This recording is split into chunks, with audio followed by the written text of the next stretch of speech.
This seminar, called Inevitable Ecstasy, is about a very sticky problem, which is to say, the problem to which the Buddha primarily addressed himself, which is that of agony, suffering. But before we get into that, we have to be clear about certain basics. And these basics have to do not so much with concepts and ideas as they do with a state of mind, a state of sensation, a state of consciousness. And we need to understand that, even be in that, before we can really go very far. And this is an extraordinarily difficult state of mind to talk about, even though in its nature it's extremely simple. Because it is in a way like we were when we were babies, when we hadn't been told anything and didn't know anything other than what we felt, and we had no names for it. Now, of course, as we grow older, we learn to differentiate one thing from another, one event from another, and above all, ourselves from everything else. Well and good, provided you don't lose the foundations. Just as mountains are differentiated, but they're all based on the earth, so the multiple things of this world are differentiated. But they have, as it were, a basis. There is no word for that basis, not really, because words are only for distinction. And so there can't really be a word, not even an idea, of the non-distinction. We can feel it, but we can't think it. But we don't feel it like an object. You feel you're alive, you feel you're conscious, but you don't know what consciousness is, because consciousness is present in every conceivable kind of experience. It's like the space in which we live, which is everywhere. It's like a fish being in water, and presumably a fish doesn't know it's in the water, because it never goes out. A bird presumably knows nothing of the air, and we really know nothing of consciousness, and we pretend space isn't there. So, however,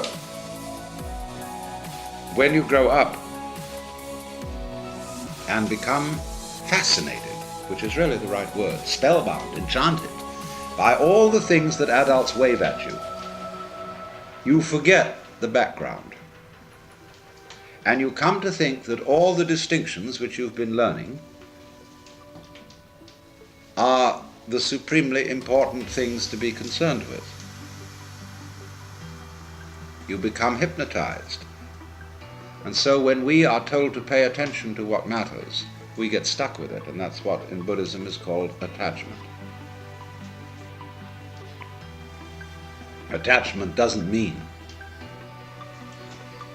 that you enjoy your dinner, you enjoy sleeping, or beauty. Those are responses of our organism in its environment, as natural as feeling hot near a fire or cold near ice. So are certain responses of fear or of sorrow. They are not attachment. Attachment is exactly translated by the modern slang term hang-up. It's a kind of stickiness, or what in psychology would be called blocking, when you are in a state of wobbly hesitation, not knowing how to flow on. That's attachment, what is meant by the Sanskrit word klesha. So we get a hang-up on all the various things that we're told as we grow up by our parents, our aunts and uncles, our teachers, by our peer group. And the first thing that everybody wants to tell us is the difference between ourselves and the rest of the world, and between those actions which are voluntary and those which are involuntary, what we do on the one hand and what happens to us on the other. And this is, of course, immensely confusing to a small child, because it's told to do all sorts of things that are really supposed to happen, like going to sleep, like having bowel movements, like loving people, like not blushing, stopping being anxious, and all sorts of things like that. So what happens is this. The child is told in sum that we, your parents, elders and betters, command you to do what will please us only if you do it spontaneously. And no wonder everybody's completely confused. We go through life with that burden on us. We therefore develop this curious thing. It's called an ego. Now I've got to be very clear to you what I mean by an ego. An ego is not the same thing as a particular living organism. For my philosophy, the particular living organism, which is inseparable from a particular environment, that is to say, from the universe as centered here and now, is something real. It isn't a thing. I call it a feature of the universe. But what we call our ego is something abstract, which is to say, it has the same order and kind of reality as an hour, or an inch, or a pound, or a line of longitude. It is for purposes of discussion. It is for convenience. In other words, it is a social convention that we have what is called an ego. But the fallacy that all of us make is that we treat it as if it were a physical organ, as if it were real in that sense, when in fact it is composed, on the one hand, of our image of ourselves, that is our idea of ourselves, as when we say to somebody, you must improve your image. Now, this image of ourselves is obviously not ourselves, any more than an idea of a tree is a tree, any more than you can get wet in the word water. And to go on with, our image of ourselves is extremely inaccurate and incomplete. Would that some got the gifted ears to see ourselves as others see us. We don't. So my image of me is not at all your image of me. And my image of me is extremely incomplete in that it does not include any information to speak of about the functioning of my nervous system, my circulation, my metabolism, my subtle relationships with the entire surrounding human and non-human universe. So the image I have of myself is a caricature.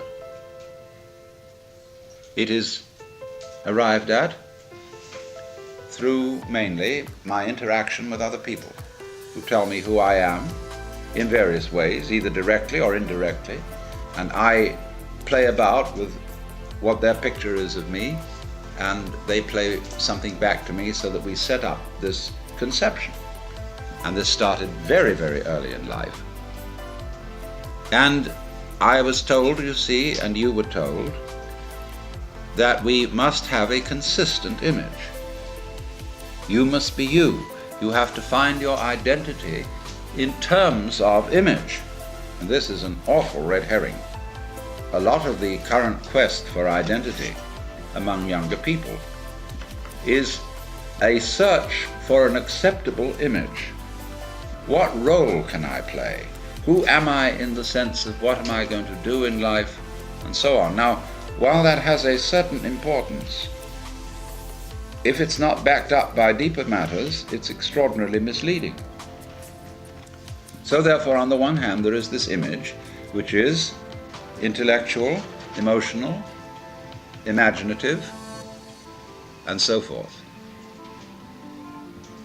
Now, we would say, I don't feel that I am only an image. I feel there's something more real than that, because I have a sense of there being a particular sort of,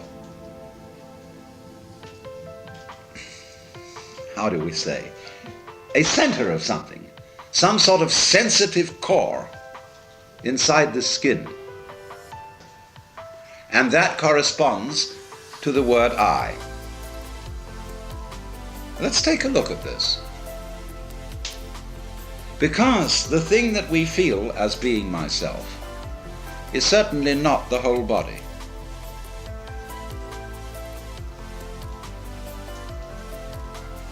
Because a lot of the body can be seen as an object. In other words, if you stand, stretch yourself out, lie on the floor, and turn your head and look at yourself, you can see your feet and your legs and all this up to here, and finally it all vanishes, only there's a sort of a vague nose in front. And you assume you have a head because everybody else does, and you've looked in a mirror and that told you you had a head, but you could never see it, just like you can't see your back. So you tend to put your ego on the side of the unseen part of the body, the part you can't get at, because that seems to be where it all comes from and you feel it. But what is it that we feel? Because if I see clearly and my eyes are in functioning order, the eyes certainly are not conscious of themselves. There are no spots in front of them, no defects, in other words, in the lens or in the retina or in the optic nerves that give hallucinations. So also, therefore, if my ego, my consciousness is working properly, I ought not to be aware of it as something sort of there, being a nuisance in a way in the middle of things, because your ego is awfully hard to take care of. Well, what is it then that we feel? Well, I think I've discovered what it is. It's a chronic, habitual sense of muscular strain, which we were taught in the whole process of doing spontaneous things to order. When you're taking off in a jet plane, and the thing has gone rather further down the runway than you think it should have without getting up in the air, you start pulling at your seatbelt. Get this thing off the ground. Perfectly useless.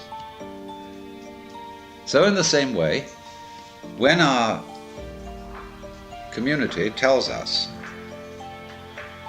look carefully, now listen, pay attention, we start using muscular strains around our eyes, ears, jaws, hands, to try to use our muscles to make our nerves work, which is, of course, futile.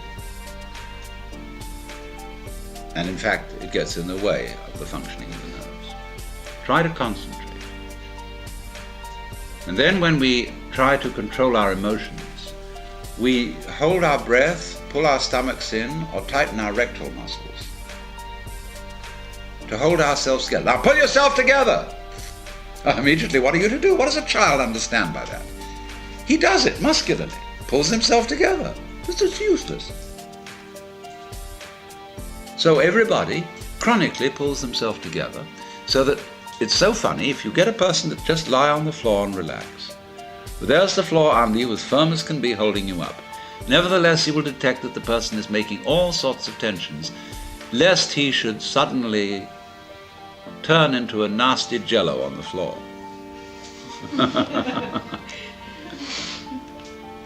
So that chronic tension, which in Sanskrit is called sankocha, which means contraction, is the root of what we call the feeling of the ego.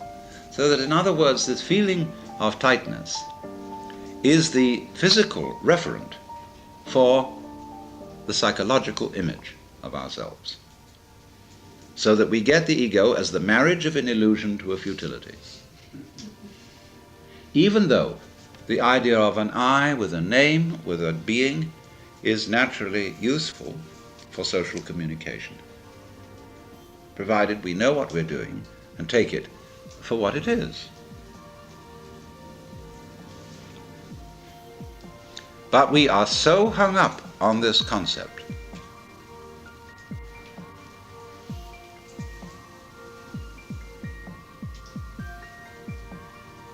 that it confuses us, even in the proposition that it might be possible for us to feel otherwise.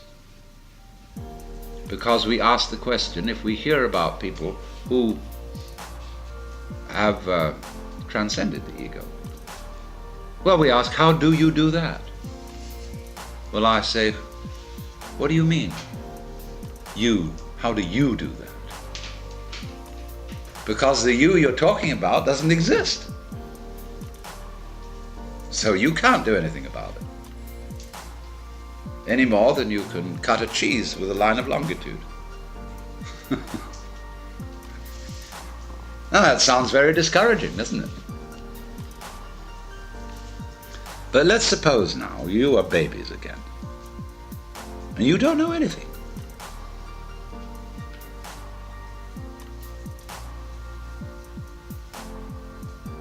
Now, don't be frightened, because anything you know you can get back later.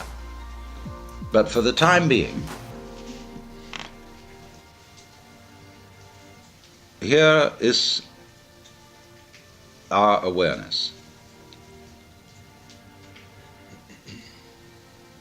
And let's suppose you have no information about this at all and no words for it. And that my talking to you is just a noise.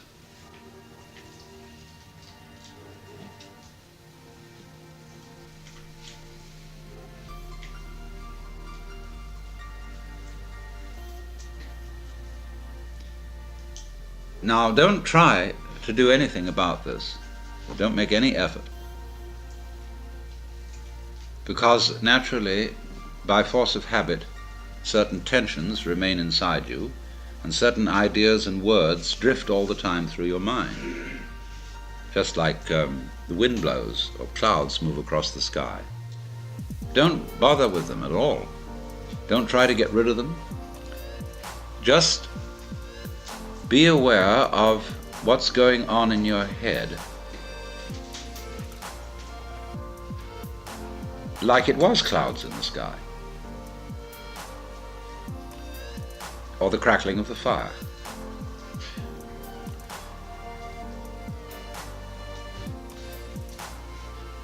There's no problem to this. All you have to do, really, is look and listen without naming, and if you are naming, never mind. Just listen to that.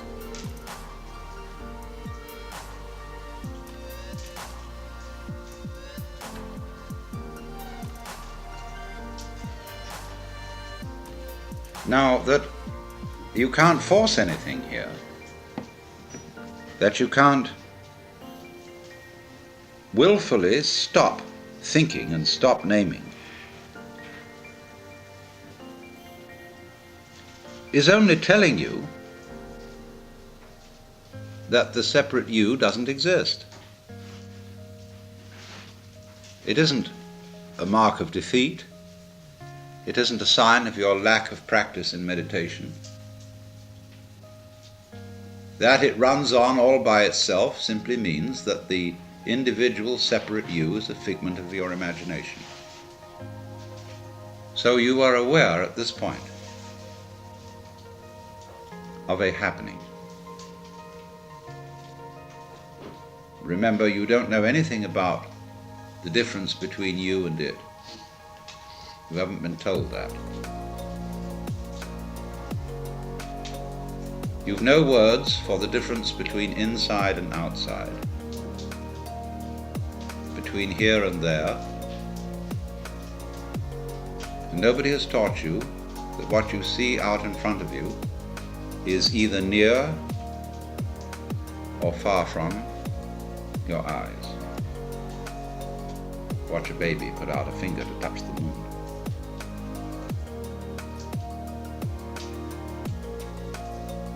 You don't know about that.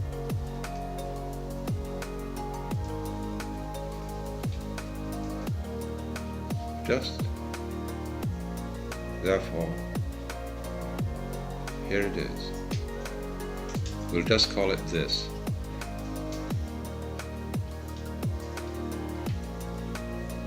And if you will feel it, the going on, which includes absolutely everything you feel.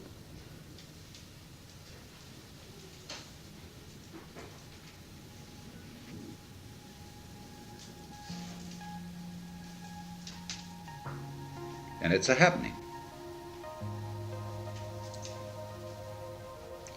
It doesn't happen to you, because where is that? You, what you call you, is part of the happening, or an aspect of it. It has no parts. It's not like a machine. And it's a little scary, because you'd say, well, who's in control around here? Why should there be anyone? Now, that's a very weird notion we have, that processes require something outside them to control them. It never occurred to us that processes could be self-controlling, even though we say to someone, control yourself. We can always, in order to think about self-control, we split a person in two, so that there's a you separate from the self that's supposed to be controlled. Well, how can that achieve anything? How can a noun start a verb? Yet it's a fundamental superstition that that can be done. So you have this process, which is quite spontaneous, going on. We call it life. It's controlling itself. It's aware of itself. It's aware of itself through you. You are an aperture through which the universe looks at itself. And because of the universe looking at itself through you, there's always an aspect of itself that it can't see. So it is like that snake, you see, that is pursuing its tail, because the snake can't see its head, like you can't. You always find, as we investigate the universe, make the microscope bigger and bigger and bigger, and we will find ever more minute things. Make the telescope bigger and bigger and bigger, and the universe expands because it's running away from itself. It won't do that if you don't chase it.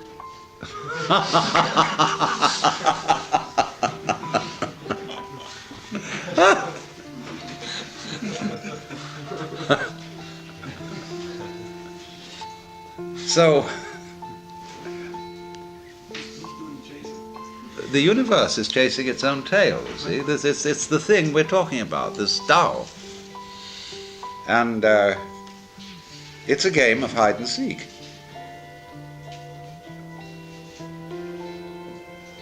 Really, when you ask the question, who is doing the chasing, you are still working under the assumption that every verb has to have a subject. That when there is an action, there has to be a doer. Well, that's what I will call a grammatical convention, leading to what Whitehead called the fallacy of misplaced concreteness. Like the famous "It" in "It Is Rain." So when you say, there cannot be knowing without a knower, this is merely saying no more than there can't be a verb without a subject. And that's a grammatical rule and not a law of nature. Anything you can think of as a thing, as a noun, can be described by a verb. And there are languages which do that. It sounds awkward in English, but face it, when you look for doers as distinct from deeds, you can't find them. Just as when you look for stuff underlying the patterns of nature, you can't find any stuff, you just find more and more patterns. There never was any stuff, it's a ghost. What we call stuff is simply patterns seen out of focus, and it's fuzzy, so we call it stuff. You know, like that K-pop. So, you know, we have these words: energy, matter, being, reality, even Tao. And we can never find them. They always elude us entirely. Although we do have the very strong intuition that all this that we see is connected or related. So we speak of a universe, although that word really means one turn. It's your turn now. Or like you make one turn to look at yourself, but you can't make two turns and see what's looking. So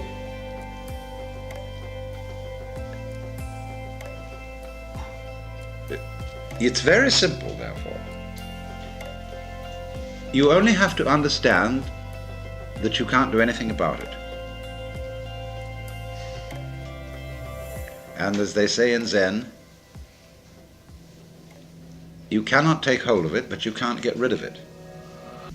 And in not being able to get it, you get it. So all these trials that gurus put their students through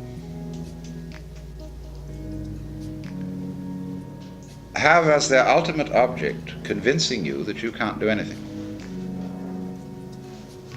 Only it's convincing you very thoroughly. It's convincing you in more than a theoretical way.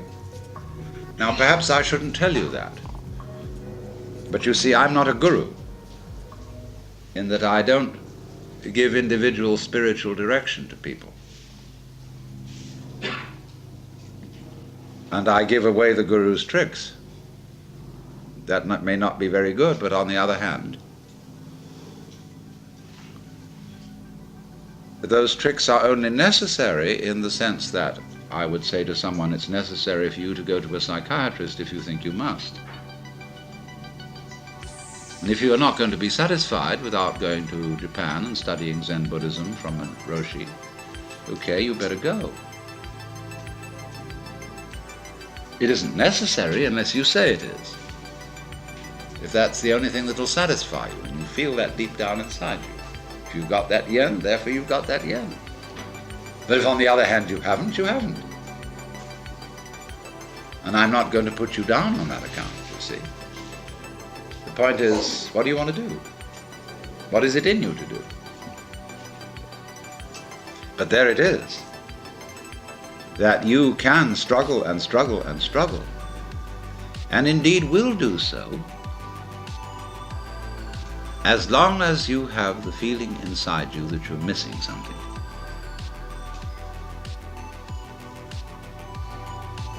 And people, your friends, all sorts of people will do their utmost to persuade you that you're missing something. Because they're missing something, and they think they're getting it through a certain way, and therefore, to assure themselves, they'd like you to do it too. So there's this thing. And you see, a clever guru beguiles his students by letting them have the feeling of success and accomplishment in certain directions. A guru gives people exercises, A, that are difficult but can be accomplished, and B, that are impossible. You'll always be hung up on the impossible ones, but the possible ones you will get a feeling of making progress, so that you will double your efforts to solve the impossible exercises. And then they range things in many, many ranks and levels through which you can advance. This state of consciousness, that state of consciousness, or think of the degrees of masonry, or so on. ranks in learning things, the different belts you get in judo and all that kind of jazz. You can do that. And it gives people this sense of competing with themselves or even with others, because of the feeling inside that there is just something I'm missing. And of course, if you are learning any sort of skill and you haven't perfected the skill, there is indeed something you're missing. But in this thing that we're talking about, that isn't true. Because you, as the Buddhists say, are Buddhas from the very beginning. And all that searching is like looking for your own head, which you can't see and therefore might conceivably imagine that you're lost. So that indeed is the point, that we don't see what looks, and therefore we think we've lost it. And so we're in search of the self, the Atman. Well, that's the one thing we can't find, because we have it. We are it. But we confuse it with all these images.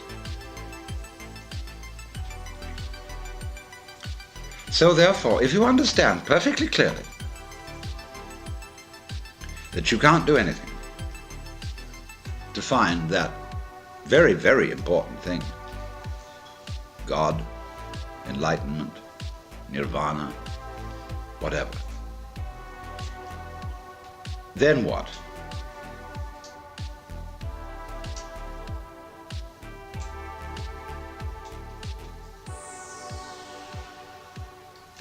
Well, I find, it's so stupid, because even if I tell myself, well, there's nothing I can do about it, why did I say that? You see? Why did I say that? Why did I go out of my way to tell myself there's nothing I can do about it? Because in the back of my mind there was a funny little feeling that if I did tell myself that, something different would happen. See? All right. So even that doesn't work. Nothing works. Now, when absolutely nothing works, where are you? Well, here we are. I mean, there's this feeling of something going on. Now, the world doesn't stop dead when there's nothing you can do. There's something happening. Now, just there, that's what I'm talking about. There's the happening. When you are not doing anything about it, you're not doing anything about it, you just can't help it. It goes on despite anything you think or worry about or whatever. Now, there is the point. Right there. And remember, although you will think at first that this is a kind of determinism, there are two reasons why it isn't. One, there is nobody being determined. Now, other people think of determinism as the direction of what happens by the past, the causation of what happens by the past. Now, if you will use your senses, you will see that that is a hallucination. The present does not come from the past. If you listen, and only listen, close your eyes, where do the sounds come from, according to your ears?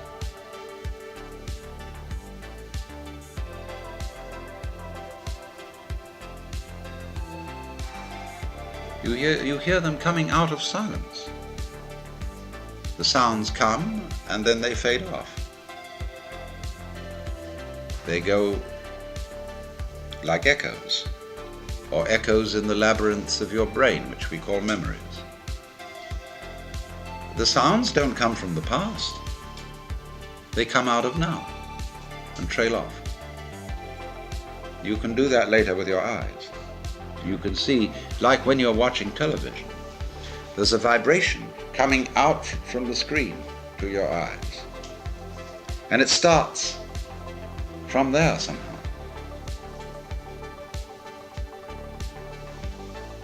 Because we see the hands and then they move, we think that the movement is caused by the hands.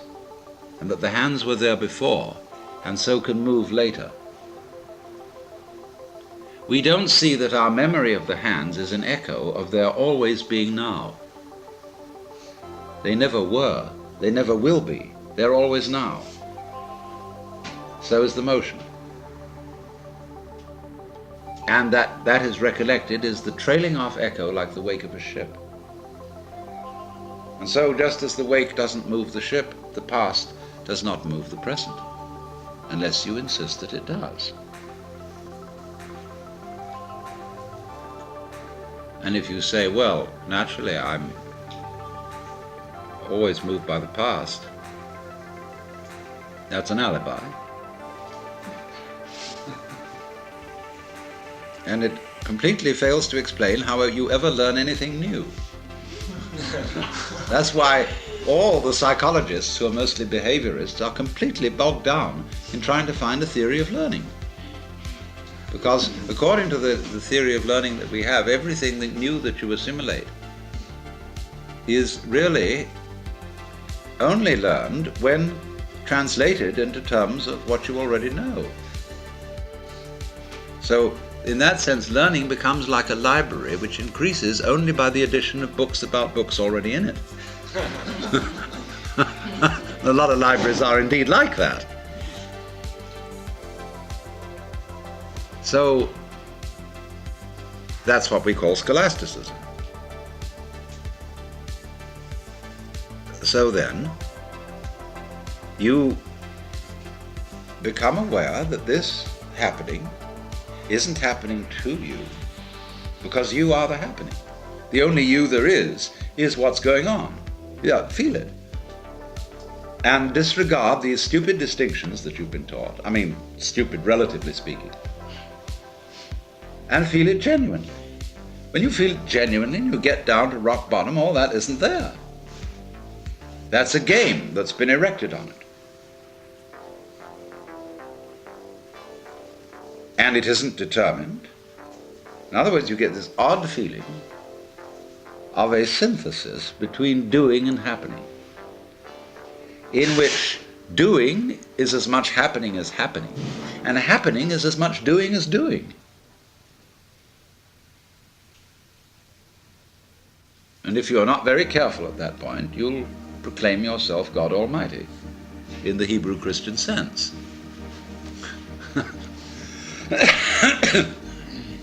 Like Freud alleges babies feel that they're omnipotent. And in a way they are. I am omnipotent insofar as I'm the universe. But I'm not omnipotent in the role of Alan Watts. Only cunning.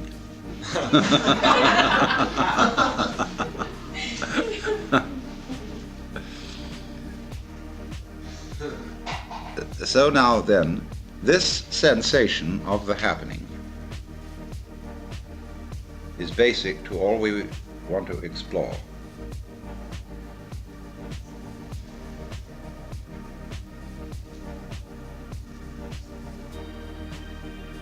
It's there as you see you can't do anything.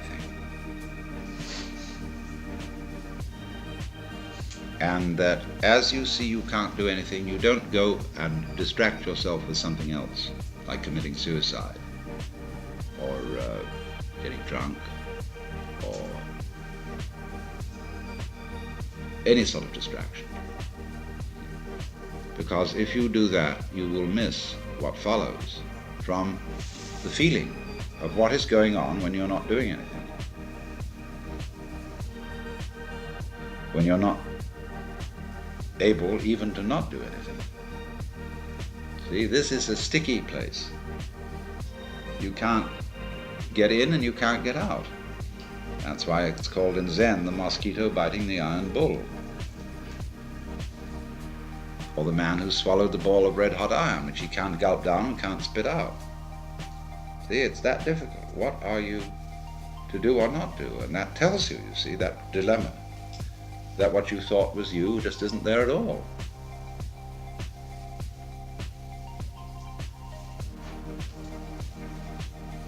Now, don't make it difficult, because that's a form of evading it. Don't make it easy. That's a form of evading it. It's neither difficult nor easy, because if it were difficult, it would have to be difficult for someone. If it were easy, it would have to be easy for someone. And the someone we're talking about is just the one that isn't there. And if you think it is there, okay, it's a free country. You can have that thought, but it's a thought. In other words, your ego is a thought among thoughts. It is not, in fact, the controlling thinker, or the feeler, or the sensor. It's one of them. And so, therefore, this thing is going along. And as I say, we get anxious because we feel nobody's in control, but nobody ever was. You know, you've lived thus far a reasonably orderly life. I mean, there have been some catastrophes and messes, but it's amazing how we have got this far. I mean, the thing looks after itself. And you will well remember that a lot of times that when you thought you were in charge and doing something sensible, you did something extremely foolish.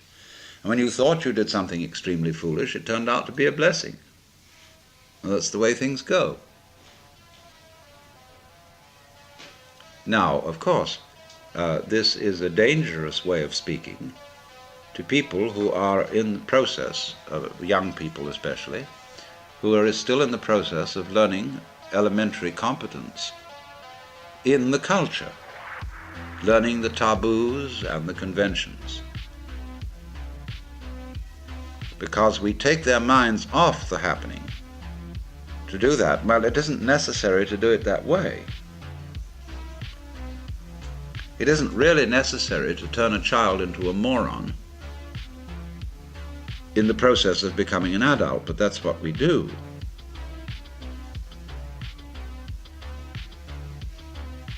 Because we teach a child to be a child. And that prevents them from growing up. It's a method of keeping them off the labor market. But if you speak to a child from the beginning as if it were an adult, and talk not baby talk, but straight language, your child will become master of English language, say about 3 years old, certainly in talking it, and will be able to tell you a lot of funny things you don't know. But then the trouble is you have to send the poor thing to school. And where if it is that advanced, it will be regarded as a freak and have a very bad time of it. So it will have to conceal itself as a moron. Sometimes children are brought up without that interruption of being a child.